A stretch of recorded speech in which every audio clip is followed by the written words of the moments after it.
आज ये विशाल शिक्षक गणधारण माध्यम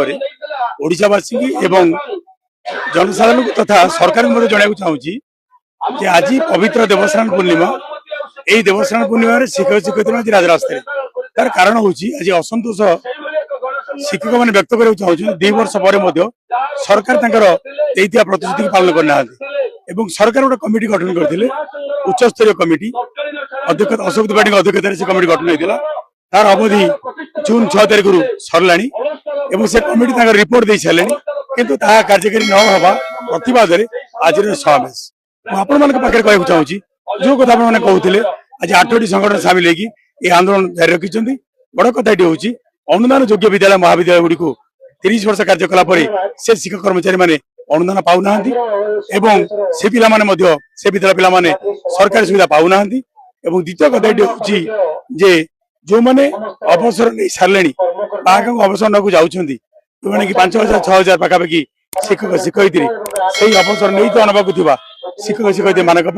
चाकरी शर्तावली सहित पेंशन प्रदान एवं अवसरकालीन सुविधा ता सहित अवसर बयसीमा 60 ରୁ 62 वर्ष को वृद्धि करने सबु विद्यालय महाविद्यालय को सरकारीकरण ग्रेड पर असंगति दूरीकरण एवं सप्तम वेतन बाद पड़ा समस्त सप्तम वेतन प्रदान एवं किसी असंगति अच्छी जोटा कि आप कर्मचारी मान भर तार तारतम्य को दूर करने सहित चुक्ति शिक्षक मान 2004 ରୁ 13 जो नियुक्ति पाई 6 लोसराणी तार वरिष्ठता प्रदान ए समस्त कथा को सब विद्यालय महाविद्यालय को सामग्रिक भाव में सरकारीकरण कर दिया जाता ए समस्या समाधान हो जाता यही कथा यही दाबी नहीं आज समावेश ए दाबी आज दाबी नुह ये दीर्घ दिन दाबी बारंबार प्रतिश्रुति प्रतिश्रुति थी आमर सरकार में आसला जो विरोधी दल नेता माननीय मुख्यमंत्री से कहते आम सरकार आसिले आम अंतत 2 मास भर शिक्षक शिक्षयित्री मान समस्या को समाधान करूँ तो 2 मास 2 वर्ष बीतीगला कि समस्या समाधान हो पारा आगुरी गोटे कमिटी गठन होता पॉलिटिकल कमिटी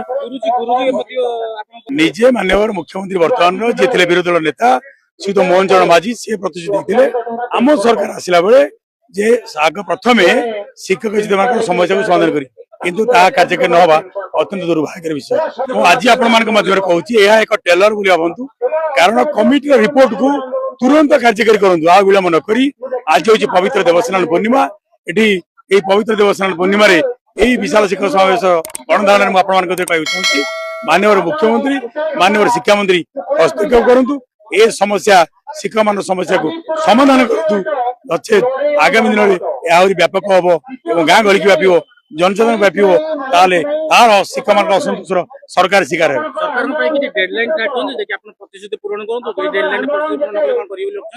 निश्चित भाव में आशा करुचु विधानसभा पूर्व सरकार जदि समस्या को समाधान न करती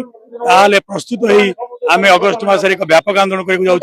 जो थे आप देखिए से आंदोलन तीव्रतर हम और शिक्षक शिक्षयित्री मानसिक प्रश्न विद्यालय को फेरवे ना